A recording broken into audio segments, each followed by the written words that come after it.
Hello friends, my name is Vikas Sharma. I am practicing company secretary. Friends, recently तीन notification 29 अगस्त 2022 को MC की तरफ से आए हैं। और वो नोटिफिकेशन V2 से V3 वर्जन में जो फॉर्म्स चेंजेस हुए हैं, जो 9 फॉर्म्स रोल आउट हुए in the first phase only. तो वो नोटिफिकेशन जो है वो उन तीन फॉर्म्स या फिर तीन कैटेगरी ऑफ फॉर्म्स के लिए हैं, जिसमें डिपॉजिट्स के फॉर्म है, चार्जेस के फॉर्म है एंड केवाईसी के फॉर्म है। तो फ्रेंड्स, रिसेंटली केवाईसी के लिए एंड DPT 3 के लिए या DPT 4 के लिए हमने एक अलग से सेपरेट वीडियो रिकॉर्ड किया है। एंड अभी जो हम आज इस वीडियो में डिस्कशन करेंगे that is for the charge related forms. Friends, charges के लिए जो नोटिफिकेशन है वो आपके साथ एक बार शेयर करते हैं और कोशिश करते हैं उसको समझने की। एंड जो फॉर्म्स में चेंजेस हुए हैं वो फॉर्म्स के चेंजेस भी हम डिस्कशन करते हैं अभी। तो फ्रेंड्स, जो नोटिफिकेशन है that came on the 29th of August 2022 and this is the notification. These rules may be called the company's registration of charge second amendment rules 2022. They shall come into force on the date of the publication in the official gazette. And यहाँ पे in the company's registration of charge rules on 14 hereinafter referred to as the said rules, the rule 12, after rule 12 the following rule shall be inserted, namely rule number 12 के बाद में एक rule नया insert हुआ है, that is rule 30, that is signing of charge E forms by insolvency resolution professional, that is IRP, और resolution professional, that is RP, और liquidator for companies under resolution और लिक्विडेशन। तो यहाँ पे the form number CHG 1, CHG 4, CHG 8, CHG 9 shall be signed by the insolvency resolution professional, resolution professional liquidator for companies under resolution or liquidation as the case may be and filed with the registrar. तो friends, यहाँ पे ये जो rule 13 है, इस rule 13 को थोड़ा explain करने की कोशिश करते हैं। फ्रेंड्स, जिस कंपनीज पे ऑलरेडी जो रेजोल्यूशन प्रोफेशनल अपॉइंटेड है, जहाँ कोई CIRP प्रोसेस चालू है और वहाँ RP या फिर IRP या लिक्विडेटर, अगर रेजोल्यूशन हो रहा है केस तो उसके केस में RP, IRP या फिर लिक्विडेशन स्टेज पे तो लिक्विडेटर, रूल 13 के अकॉर्डिंग उनको चार्जेस के जो फॉर्म है वो साइन करना है। एंड थर्ड पॉइंट जो है, in the said rules for the form CHG 1 the following form shall be substituted, namely in the said rules for form number CHG 1 the following form shall be substituted, namely. यहाँ पे जो form CHG 1 है वो substitute हो चुका है, काफी नया कंटेंट आ चुका है फॉर्म में। और यहाँ पे जनरल इन्फॉर्मेशन कंपनी की detail and the form is for the registration of creation और मॉडिफिकेशन ऑफ चार्ज। यहाँ पे आपको सेलेक्ट करना है, अकॉर्डिंगली आपका जो फॉर्म जो है वो अकॉर्डिंगली नीचे कंटेंट चेंज हो जाएगा। Charge ID of the charge to be modified और रेक्टिफाइड, अगर आपको मॉडिफाई करना है तो आपको यहाँ पे सेलेक्ट करना होगा whether the applicant is company और charge holder, whether the applicant is company और चार्ज होल्डर। तो यहाँ पे जो कंपनी है, अगर चार्ज होल्डर फॉर एग्जांपल अगर बैंक फाइल करता है, फॉर एग्जांपल अगर बैंक फाइल करता है तो यहाँ पे चार्ज होल्डर आपको सेलेक्ट करना है। और अगर कंपनी फाइल करती है तो यहाँ पे कंपनी आपको सेलेक्ट करना है।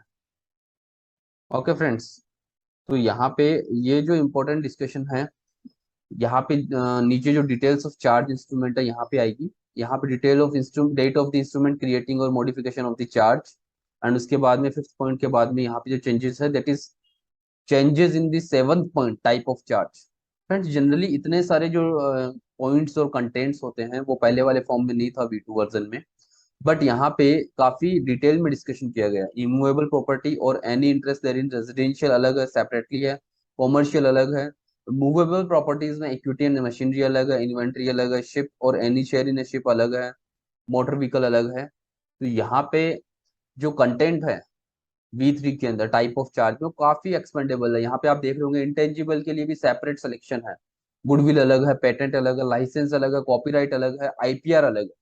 तो यहाँ पे जो भी पर्टिकुलरली केस है आपका, जो एसेट आप चार्ज क्रिएट करवा रहे हो for the loan from the financial institution और द बैंक, तो यहाँ पे आप अकॉर्डिंगली सेलेक्ट कर सकते हो। इतने ऑप्शंस पहले वाले जो फॉर्म्स थे उसमें नहीं थे available. Details of the charge holder, यहाँ पे चार्ज होल्डर की डिटेल रहेगी। चार्ज होल्डर मीन्स जो बैंक है या फाइनेंशियल इंस्टीट्यूशन है आपकी, उसकी डिटेल रहेगी। Whether consortium finance is involve, consortium means अगर एक असेट चार्ज क्रिएट करके 2 या 3 या 5 बैंकों से अगर लोन लिया है तो वो वहां कंसोर्टियम वर्ड यूज किया जाता है। If yes enter lead bankers name, जिसने मेजोरिटी ऑफ फंडिंग दी है, जिसकी ज्यादा परसेंटेज में फंडिंग है, वहां पे वो लीड बैंकर्स का नेम यहाँ पे आएगा। Whether the joint charge is involve, तो यस और no, accordingly number of the charge holder आपको यहाँ पे पुट करना है। Whether the charges rank pari passu, yes और no, as per your applicable case. List of the charge holder, यहाँ पे जो भी चार्ज होल्डर है, फॉर एग्जांपल दो चार्ज होल्डर है तो दोनों का नाम आएगा, रैंक आएगा कि किस रैंक से है, particulars of the property charge, किस बैंक से क्या प्रॉपर्टी चार्ज है, और अकॉर्डिंगली मैक्सिमम अमाउंट सिक्योर।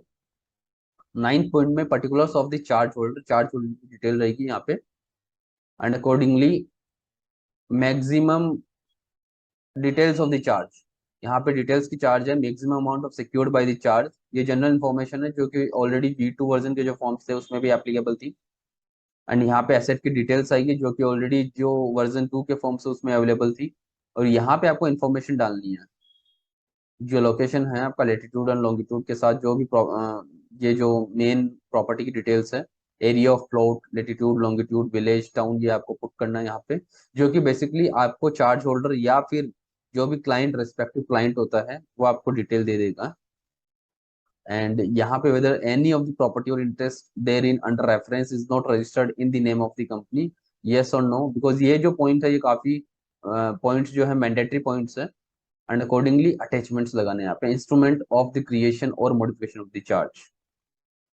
तो फ्रेंड्स जो चार्जेस के रिगार्डिंग जो फॉर्म है वो कुछ कंटेंट चेंज हुआ है जो अभी आपके साथ शेयर किया।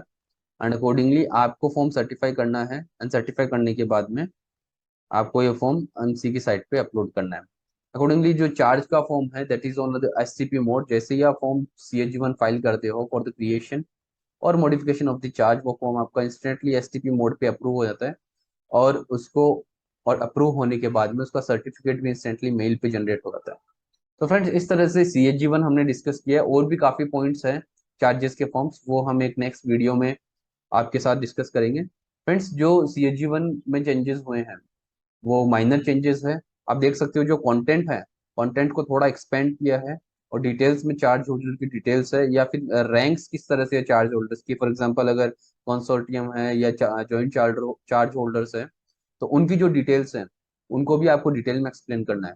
तो फ्रेंड इस तरह से ये जो नोटिफिकेशन वर्जन 3 के लिए आए हैं, इसी तरह से V2 के जितने भी फॉर्म्स है कंपनीज के वो वर्जन 3 में रोल आउट होने वाले हैं।